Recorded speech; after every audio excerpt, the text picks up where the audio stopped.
Do you answer questions at the end? Can do, yeah. If I know them, I'll answer them. I only have If I one. don't, I'll say no. I only have one question. So. Okay, come on.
Welcome to His Majesty's Royal Palace and Fortress, the Tower of London, a World Heritage Site. My name is Yeoman Warder Darren Hardy, Daz Hardy, yeah, and I'm one of the 35 Yeoman Warders, King's Bodyguard, nicknamed Beefeaters, that has the privilege, the pleasure, the delight, the wonder to work and live inside this Royal Palace and Fortress. Welcome to my home, everybody. Hope you like what I've done with the place. Gonna get a jacuzzi, maybe a minibar over there. You're all invited. Just bring fresh towels and some booze. Not the children, not the children. You started early, aren't you? Yeah. Anyway, to introduce myself, Darren Hardy. I hail from the northeast of England, Newcastle. I'm what's known as a Geordie. Anybody from the north here? No. Yes, yeah, you may think I talk a bit funny. That's because I have a dialect and you have an accent. Just getting that one out there. Right, anybody here? Ooh. Anybody here? If you're here from, put your hands up. If you're here from America, Canada, Australia, New Zealand, put your hands up. Welcome home, guys. You're very, very welcome. Right, shall we begin? Good. Our story here begins way back in the year 1066 when William, Duke of Normandy, better known as William the Conqueror. Yeah, William the Conqueror. He defeated the Anglo-Saxon King Harold at the Battle of Hastings. Now, William, he was crowned King William I of England on Christmas Day that same year. But he had to continue to fight his newly conquered subjects because he didn't take too kindly to Norman domination. Now, William, he was looking for somewhere to impress and overawe the citizens of London, so he chose the site just inside the eastern city wall where once an old Roman fort had stood. In fact, within the walls of the ancient Roman established city of Londinium. And it was here in the year 1078 that he authorised the building of his first royal palace and fortress in England. Today, we refer to it as the White Tower, and it's situated just behind those rooftops. I don't know why you're looking, it's just behind those rooftops.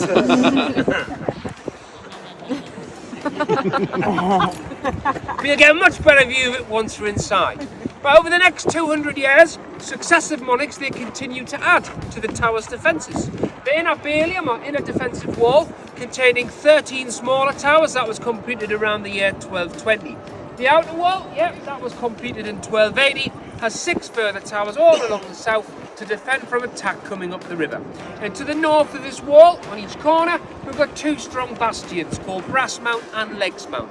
Inside and on top of which there would have been mounted cannons, and that was to defend the tower from this northerly arc of direction. A third line of defence was the moat or ditch. Once filled with water, it goes all the way around the tower, and you're stood in it now. Yep, and this was dug during the reign of King Edward I, and he brought in an expert ditch digger, a master Walter from Holland. The moat was some 120 feet wide, and when fully excavated, 15 feet deeper than you see it today. It was designed to use the tidal flow of the River Thames. Twice a day, the river would flow into and around the moat and flush it clean of its stinky, putrid waste. Poo. It's a big toilet. And that stinky, putrid waste would make its way down Old Father Thames, across the English Channel, and dump itself on the shores of France. Do we have anybody from France here? Any French? No. Je suis désolé.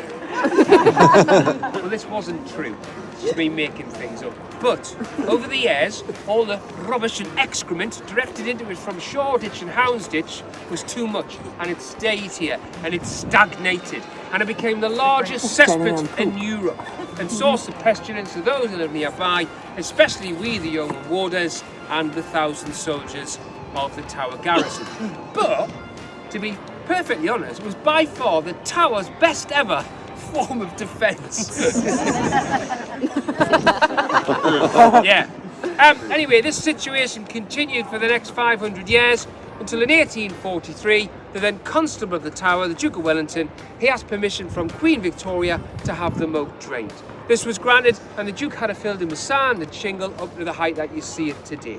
Right, as I said earlier, this was the first royal palace and fortress of its kind to be built in England. And over the years, this place has been used for a number of things, including White Tower, built on orders of William the Conqueror, 1078. That was used as a royal residence right up until the year 1603. The last monarch to reside here being King James I of England, King James VI of Scotland, and this was prior to his coronation. The coronation route traditionally always started from the Tower to Westminster Abbey. Yeah? Crown jewels and royal regalia, they've been safely stored here since 1303. The Royal Mint was located within these walls where the coins of the realm were designed and produced. It was the site of the first Royal Observatory, studying the stars and the planets, until that was moved to Greenwich in the 17th century. It was an armoury for the storage of warlike stores and provisions. All the official records and papers of the King's and Queen's Court, they were stored here till they were moved to the Public Records Office in the 19th century. It was the Royal Menagerie, or zoo. All the animals given as gifts to our kings and queens, well, they were kept here, yeah, until they were moved to Regent's Park in 1835, London Zoo.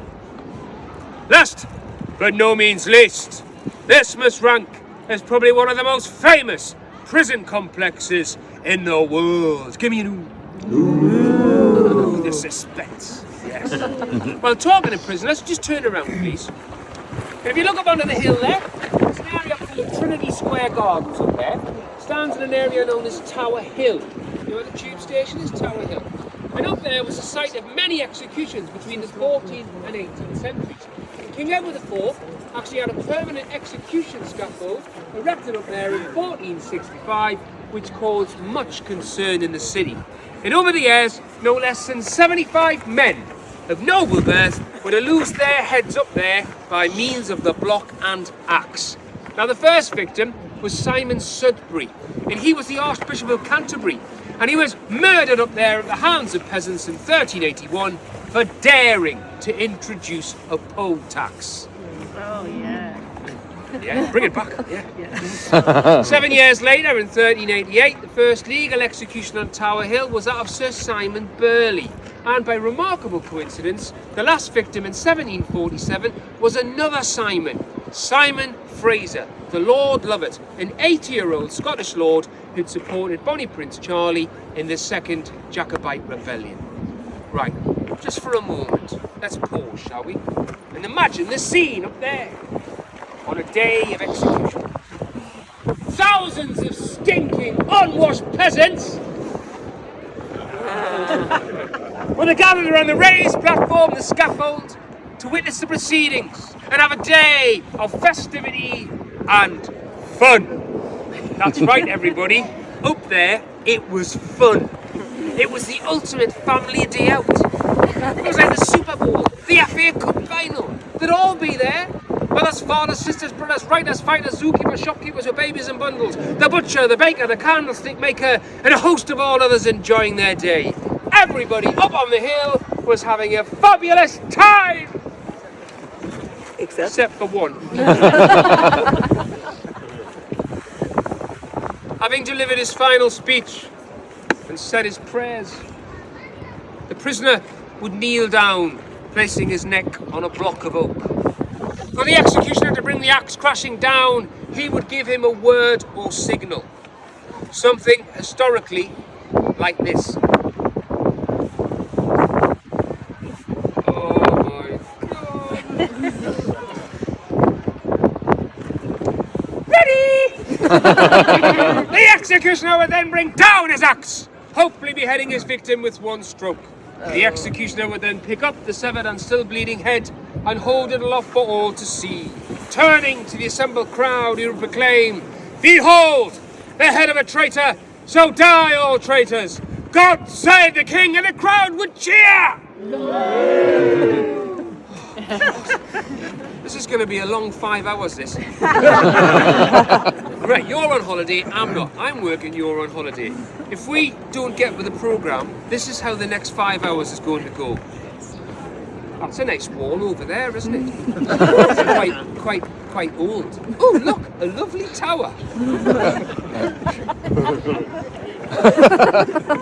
Behold, head of a traitor, so die all traitors, God save the king! The head would then be impaled onto a soldier's pike and then carried through the streets of London towards London Bridge, which in those days it was the only bridge across the River Thames. The head would then be displayed above the entrance into the city as a sign of the fate that awaited all would-be traitors. Meanwhile, the headless corpse would be taken down, placed in a small handcart, and brought back in to the Tower of London, where it would be buried in an unmarked grave, a traitor's grave, in the chapel of St. Peter ad Vincula within the tower. Right, very much like that headless corpse, we're going to follow its route now into the outer wall of the tower. Right, everybody, I'm Moses, you're the Red Sea. Make it happen, Liz. Come on, make it happen, come on. That's it. Right, any questions? No, come on.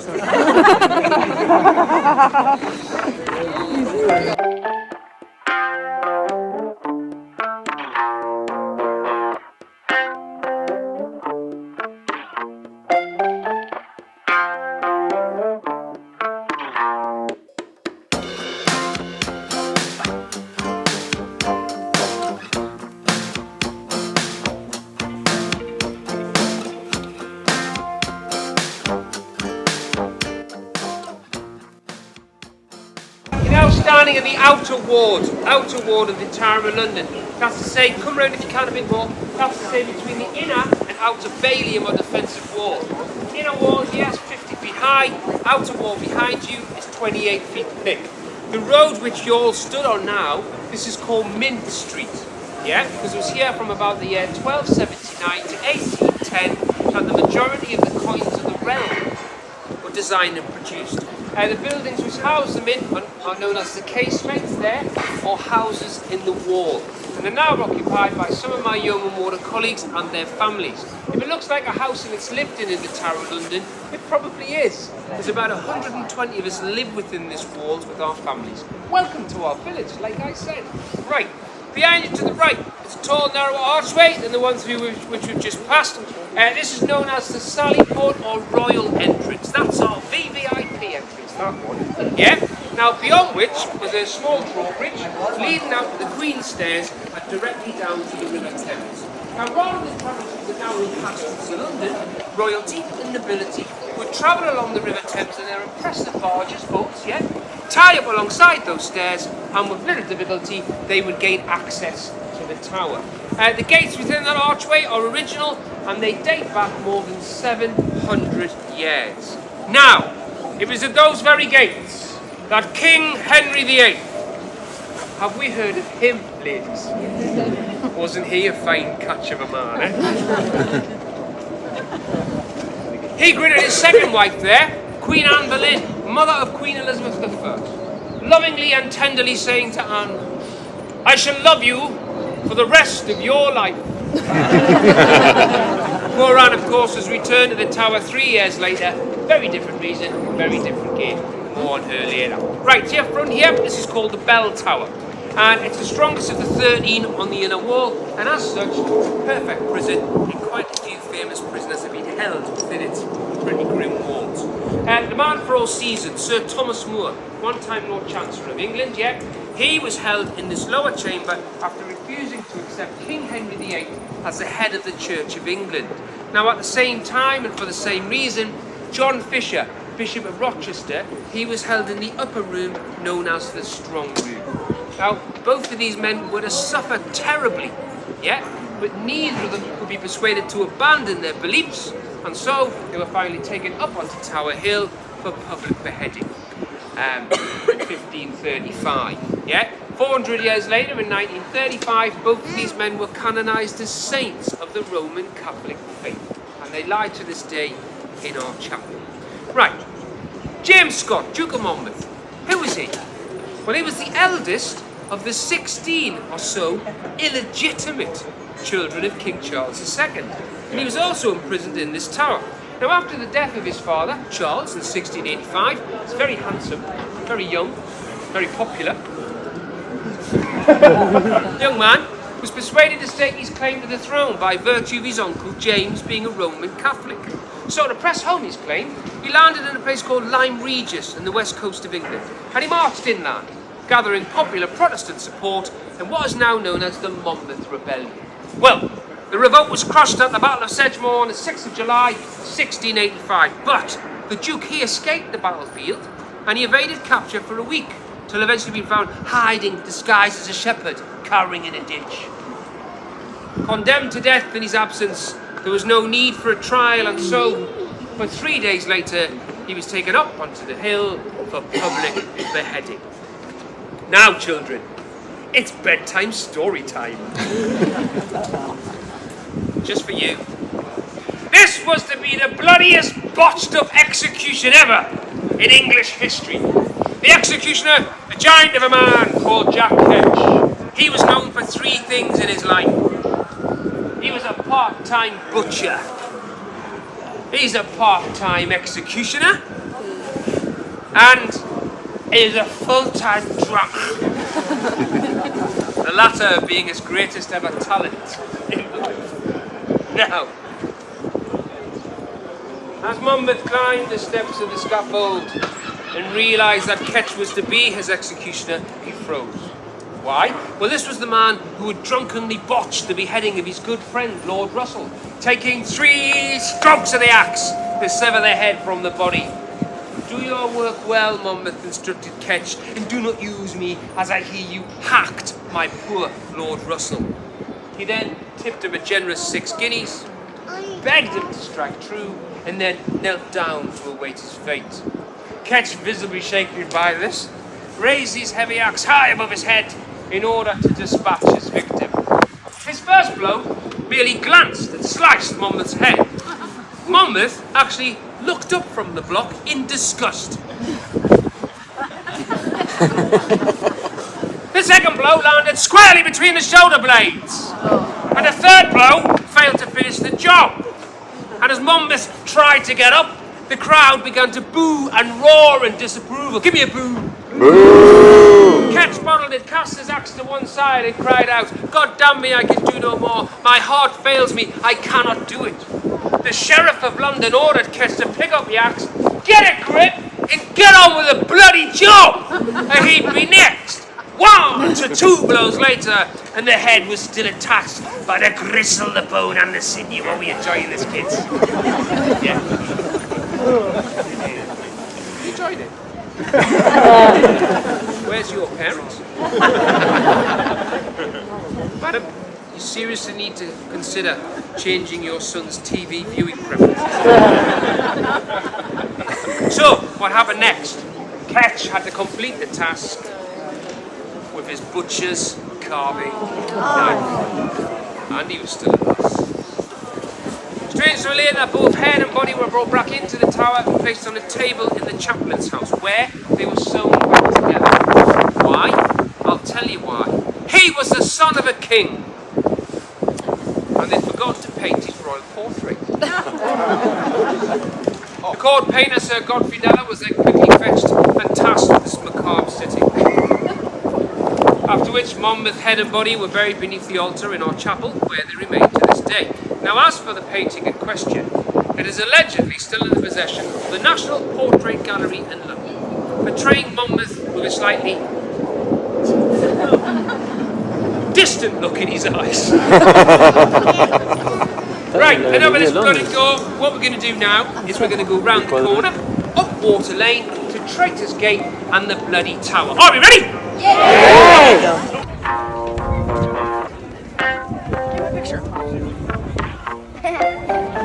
Hey, do that again.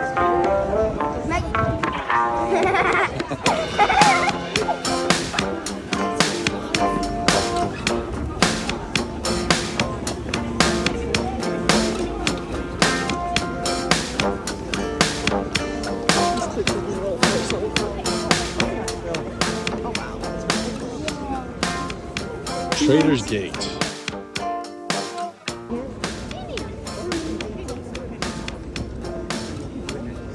Do you answer questions at the end? Can do, yeah. If I know them, I'll answer. I only have If I one. do it, that's it. I have one question. Come on, any cup. Hurry up. This is my last tour of the day and the pubs are open. Get a move. Right. The roadway which you're now standing on, lovely people, this is called Water Lane. Water Lane. Because up until about the year 1275, the River Thames actually washed against us in a defensive wall behind you.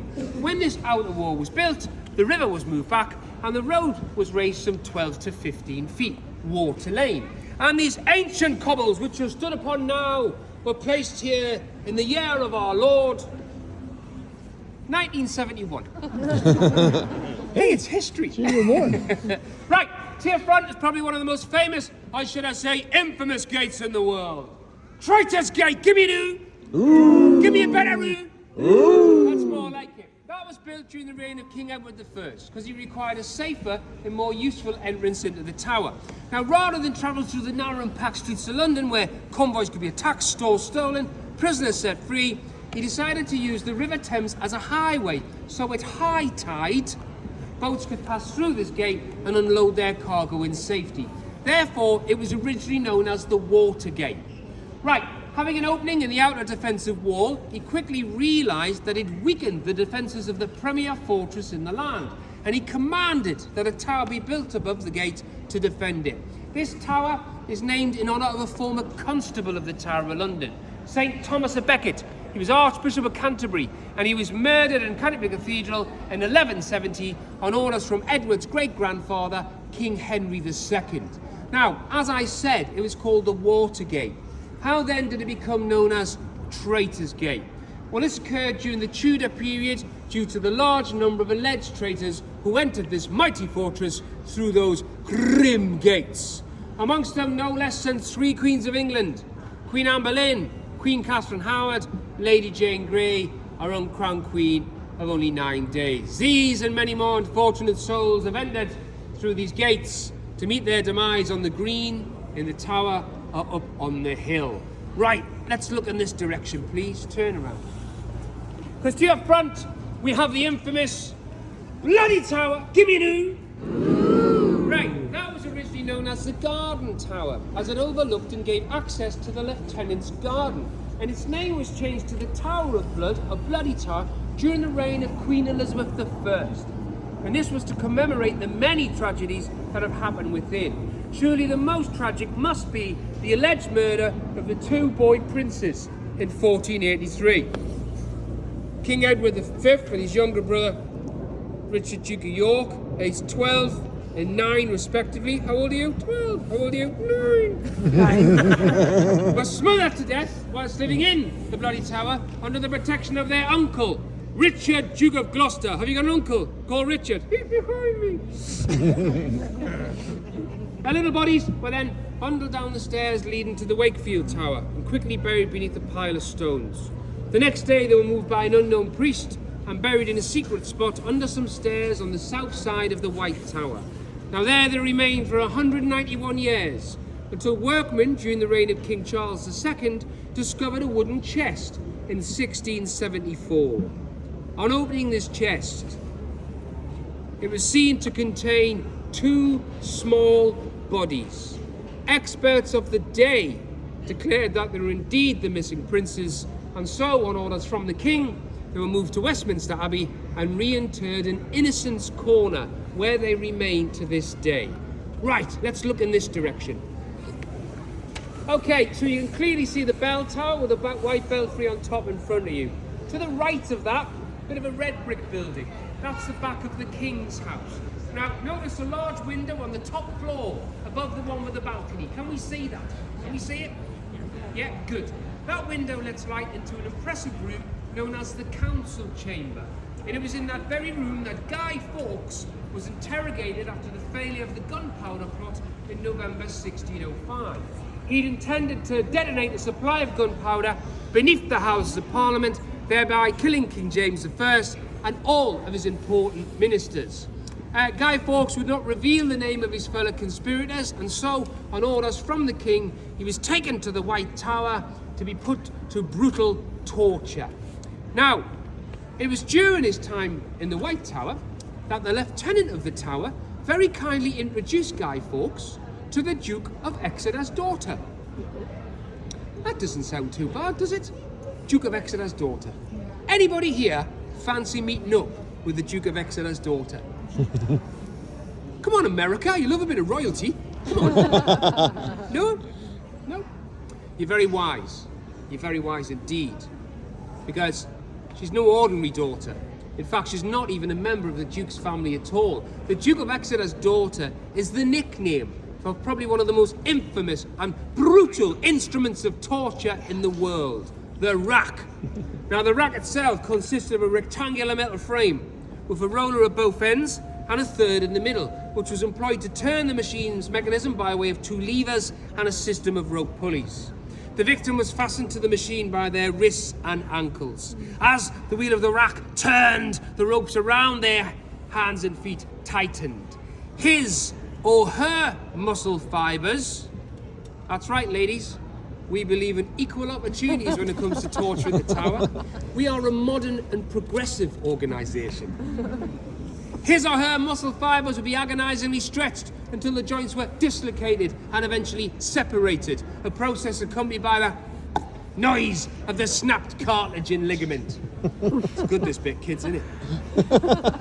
After 3 days of torture, Guy Fawkes was returned to that council chamber, slightly taller, a broken man, and he finally revealed the names of his fellow conspirators. He was taken to trial on accusation of treason and condemned to death. Now, although in this country we still celebrate bonfire night every year by the lighting of bonfires and the setting off of fireworks, it's a real jolly affair. We love it in this country. We do. But because of this, it's often wrongly taken to mean that Guy Fawkes was burnt at the stake. No. He was to receive one of the worst possible punishments for his treason imaginable. He was to be hanged, drawn, and quartered. Now, children, here's some more bedtime stories from your Uncle Darren. The process for this barbaric method of execution is as follows. The prisoner will be drawn or dragged on a sledge or hurdle through the streets to their place of execution. They'd then be hung by the neck until almost dead, then cut down. Their belly would be cut open, bowels taken out, and burnt in front of their face. The head would then be cut off, and the body would be divided into quarters, all of which were disposed of at the king's pleasure. After beheading and quartering, the executioner would parboil the head and limbs in bay salt and cumin seed. Who said the English couldn't cook? This was for two reasons. First, to preserve the head and limbs for as long as possible whilst being displayed on London Bridge and over city gates. The second, to make the remains unpalatable to the ravens and the seagulls. Guy Fawkes and 3 others were hanged, drawn and quartered in the Old Palace Yard, Westminster, in January 1606. However, one intriguing fact is that Guy Fawkes, before his execution, threw himself off the scaffold and broke his neck, thereby escaping a painful death. But they still carried out the sentence on his lifeless corpse anyway.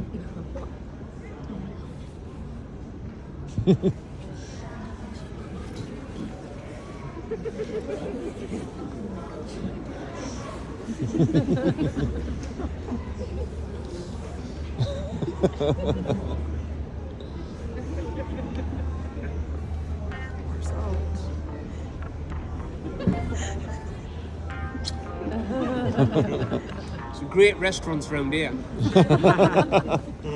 You Right, hungry, a Leland? little to finish here. A little rhyme that the boys and girls learn in this country at school. Yeah, about bonfire night. You may know it, you may not, but here goes.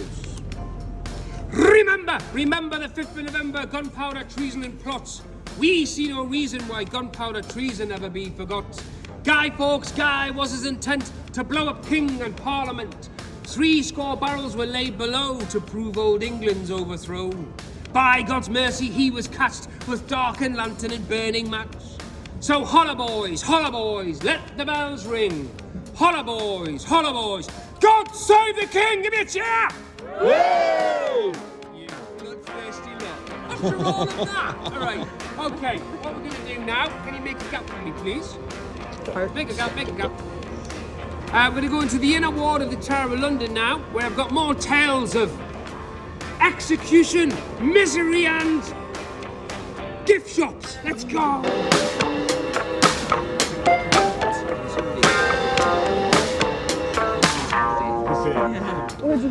kids don't like me telling them bedtime stories. 5 and 7, I can't see what the problem is. Spooky, you know. Somebody over there with anger management. Someone probably touched the keys. Close in, folks.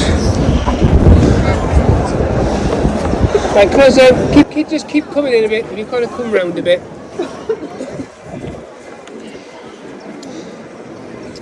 Right, you're now in the inner ward of the Tower of London. This is the oldest part of the tower. Right, to your front, we've got Tower Green. The village green of the Tower of London. We're a village, yeah? Unlike most village greens in this delightful country with their cricket pitches and their duck ponds, their swings, occasional pub, we have something quite unique and special on our village green. We have our very own private execution site. Give me an R! Off there you, or I will execute you. Now that abomination over there, that glass thing there, looks like a coffee table, yeah? That's not to be confused with the public scaffold on Tower Hill, yeah? There's only several people actually being executed around here, and 3 of them were Queens of England. But before I tell you about them, I'll describe some of the buildings that surround our village green. So if you turn around, right, now look to your front there, that's the most important. To your front stands William's Norman Keep, known as the White Tower. That's the oldest and largest tower in the complex, yeah? Everything's built around it to defend that. Everything is here because of that. That's the Tower of London, that there, okay? Now, an orders from William the Conqueror, work began on it in 1078. It took 20 years to complete that under the direction of Gundulf of Beck, and he was a bishop of Rochester. Tower stands just over 90 feet tall, and the walls taper in thickness from 15 feet at the base to 11 feet at the top. On each corner you'll see a turret, 3 are square, 1 is round. To the round one to your left, where the first royal observatory in this country was established. Now at the top of each turret you'll see a crown in gold leaf, yeah? And beneath which is a weather vane showing the royal standard. Now this denotes that we are still a royal palace. You're in a royal palace, not a museum, a royal palace. But we're no longer a royal residence. But don't lose sight of the fact all our kings and queens lived in there for well over 500 years. Now the royal family, they lived mainly on the top floor. On the floor below was a banqueting hall, council chamber, accommodation for knights and their ladies, and the chapel of St John the Evangelist. And the lowest floor of windows, that was occupied by servants and retainers. Now there's another floor, partly below ground level, where stores and provisions were kept. The part of this floor had a far more sinister use, as a dungeon and torture chamber. Here the rack and other instruments of torture would have been used on poor, unfortunate victims. It was a dark and evil-smelling place, lit only by the candles of the torturers. No sounds of the cries of anguish would have been heard outside these thick walls. Today, it is as equally as terrifying, as it is now the location of the Tower gift shop. Mums and dads beware, no sounds of the cries of anguish resulting from your financial purchases will be heard outside these thick walls. Anyway, this is a tower where kings and queens once lived. Shortly I'll tell you where some of them died, but we'll talk about a few more buildings first. Anger management, never mind. Right, in the corner there, the square-shaped building, that's the bloody tower. Find out more about the two boy princes in there. Also our famous navigator, Sir Walter Raleigh, yeah? He was imprisoned there for about 13 years with his family. Move to the corner, you see an L-shaped building there. That's the King's House. Stands on the site of a much earlier building that served as the lieutenant's lodgings. But as a result of complaint by the lieutenant of the tower, Sir Edmund Walsingham, during the reign of King Henry VIII, it was agreed to advance the sum of money required for rebuilding. And what you see there is the result, a perfectly preserved Tudor residence. Yeah, but what it does is it serves as the home of the constable of the tower and his family. The constable is the king's senior representative here at the tower. Now, being the home of such important officials, it's obvious that we've had quite a few important prisoners there as when it was complete. I mentioned Simon Fraser earlier, Lord Lovat, last to be beheaded on Tower Hill. He was held there prior to his execution. It's also believed that at a much earlier period, Queen Catherine Howard, Henry VIII's fifth wife, she was held in there prior to being beheaded here. William Penn, he's another famous prisoner to be held in the top floor of that house for his offensive writings. And even so, as a prisoner, he compiled his controversial pamphlet, No Cross, No Crown. And he was only released on the condition that he left the country. He then crossed the Atlantic to found his famous Quaker colony, Pennsylvania, named in honour of his father. One of the last state prisoners to be held here was Rudolf Hess, and he was deputy leader of Nazi Germany. And he was held in the top floor of that house for 3 days in May 1941. He was then moved into the country for his own safety for the rest of the war. The houses to the left, they are occupied by some of my Yeoman Warder colleagues and their families. Want to find out more about the prisoners? To your front, you've got the Beauchamp Tower there, yeah? More about prisoners in there. If you use the interior staircase, you've got the state prison room behind that tall arch window. In there you'll find over 91 inscriptions carved into the stonework of the wall. Some of them are over 500 years old.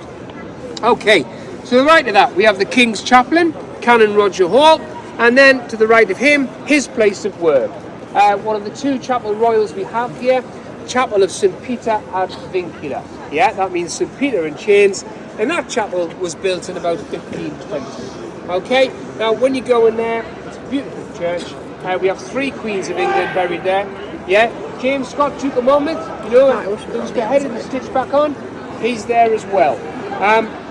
2 Catholic saints, St. Thomas More, St. John Fisher, and also 1,768 skeletal remains. It's a lovely church. Go in there and enjoy it. It is an active place of worship, by the way. So, gentlemen, providing your own religion permits you to, just do us a favour and take your hats off when you go in, yeah? Right, further to the right, we've got the Waterloo Block, standing on the side of the Grand Storehouse that was destroyed by fire in 1841. That building there was erected as a barracks for as many as 1,000 soldiers of the Tower garrison. It's now the location of the Jewel House, Crown Jewels, which can be entered by way of the doors beneath that large clock. Has anybody been to see the Jewels yet? The queue's pretty big, right? I don't know if it's half an hour or an hour. My advice to you, if you've got all day, see as much as you can and then join that queue later. You won't be denied access to those jewels. Yeah, if you get in the queue in a couple of hours' time, you'll be fine. But don't spend your day standing in the queue. That's my opinion anyway. The jewels are real. They're the same ones that are going to be used in the coronation on May the 6th. We've got one of the largest diamonds in the world in there, Cullinan Diamond, Star of Africa. It's 530.2 carats. It's the size of an egg, yeah? And in the year 2000, that diamond alone was valued at about £500 million, yeah? Word of warning. If there are any star-crossed lovers here with their fiancés, best avoid that place. Don't go in there. You said you loved me. It's pathetic and it's over. No, but do. But like I say, if you haven't seen anything else, go to the White Tower, walk the walls, go to the chapel, and then maybe do the jewels last. Unless you're English and you like queuing, that is, you know. Right. Let's now return our attention to the scaffold site here behind me. There's only several people being executed here. 3 of them are Queens of England. Probably the most famous, on the 19th of May 1536, was Queen Anne Boleyn, second wife of King Henry VIII and mother of Queen Elizabeth I. Now, Anne was tried here in the Tower on trumped-up charges of incest, adultery, witchcraft, treason. And she was to be beheaded here on the green at the Tower. Now, she wasn't to be beheaded with the axe, which she feared greatly, but in the French manner, with a two-handed sword. Now, the executioner, he was especially imported from Calais, France, to carry out this, yeah? And he was paid £23, a sum of over £10,000 in today's money, yeah? Anne's last words on the scaffold were, "Lord God, have pity on my soul, to Christ I commend my soul." And she repeated it again, and again. And the executioner was so swift and clean that he struck off her head with one stroke. And as it hit the ground, horrified onlookers witnessed her lips still moving in prayer. This poor woman didn't even know she was dead.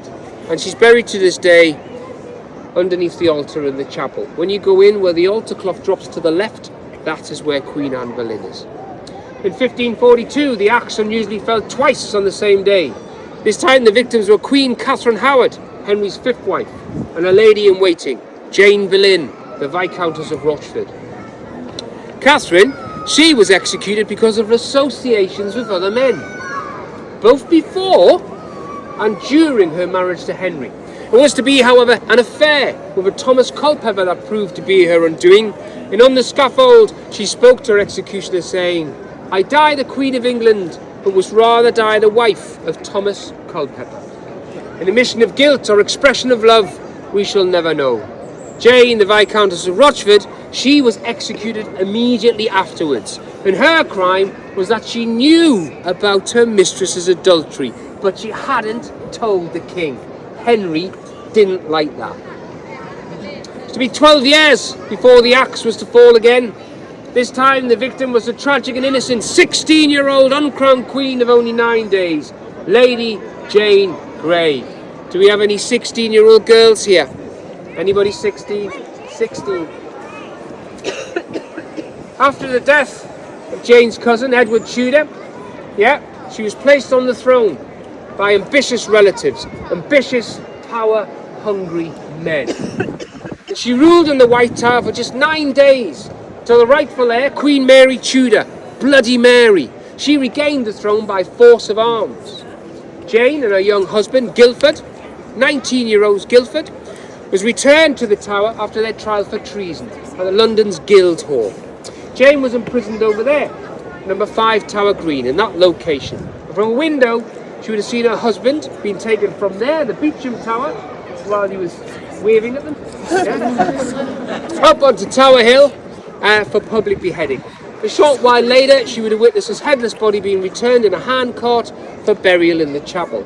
Now, if that wasn't agonising enough, she would have seen the carpenters preparing the scaffold for her own execution later that same day, the 12th of February, 1554. A tragic day in English history, a stain on this country's history. A 16-year-old girl beheaded because of the powerful ambitions of power-hungry men. A disgrace. These and many more unfortunate souls have met their demise here on the green. Their names are etched into that memorial and they lie in the chapel. Are we all suitably miserable now? So, how was your day out at the Tower of London, dear? Everybody died! So what are you going to do now? I'm going to go home and cheer myself up and watch Game of Thrones. So just as a little bit of a finisher, I'd like to tell you about us, the Beefeaters, the Yeoman warders, if you'll allow me. Yeah? Right. Ever since the first foundations of the White Tower were laid in 1078, those in service of the monarch have stood watch and ward over its buildings and its prisoners. These were the first yeoman warders, nicknamed Beefeaters, here at the Tower of London. And if you've met any of my other colleagues here today, you think they've been here since 1078.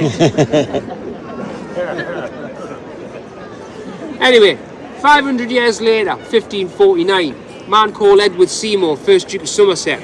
He was a prisoner here at the Tower, and during which time he was so impressed by the diligence and cheerful bearing of the yeoman warders, that he vowed if he was ever freed from the Tower, he would grant us any request we desired.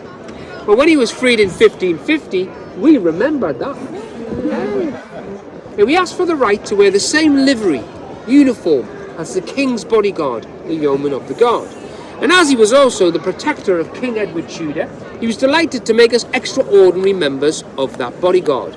Today, all yeoman warders, including myself, were sworn into this royal bodyguard in the Chapel Royal of St James's Palace. And in doing so, we become members of the royal court, members of the royal household. This is our working dress, our blue undress. But the other more famous dress is our scarlets. And the last time we wore that was when we were standing on the four corners of the catafalque of Her late Majesty Queen Elizabeth II in Westminster Hall. That was us guarding the body, okay? But on a happier time, we'll be wearing the same uniform to guard the King for his coronation. Right. So, to become a yeoman warder, what do you got to do? Well, we all have to have served a minimum of 22 years in His Majesty's Armed Forces, Army, Navy, Air Force. We have to reach the route between the ranks of Regimental Sergeant Major, Warrant Officer and Colour Sergeant. We all have to have been awarded the Long Service and Good Conduct Medal. Otherwise known as the Undetected Crime Medal. I was never caught. Number of the yeoman body today, there's only 35 of us in the world. Only 35 of us, okay, so a bit of an explanation of how the military works in this country. So, we've got 3 from the Royal Navy. We don't talk to them. We have 3 from the Royal Marines. Anybody interested in anthropology and primitive cultures, you will see them dragging their knuckles around the tower. We've got 8 from the Royal Air Force, who are probably at this moment in time in a health spa, wearing a bathrobe, having a facial, sipping green tea and Prosecco, and then flicking through hotels.com. And the remainder of us are in the army. In our spare time, we like to roll around in the mud and avoid having showers. Many of my highly decorated and highly esteemed and distinguished colleagues have served in what we would call in this country theatres of war. I myself can claim to have served in more theatres than the entire yeoman body combined. Why? I hear you ask yourself, I'll tell you why. I was a member of His Majesty's Coldstream Guards, Buckingham Palace, bearskin caps, scarlet tunics, very famous regiment, very proud regiment, yes. And I was in one of their elite units.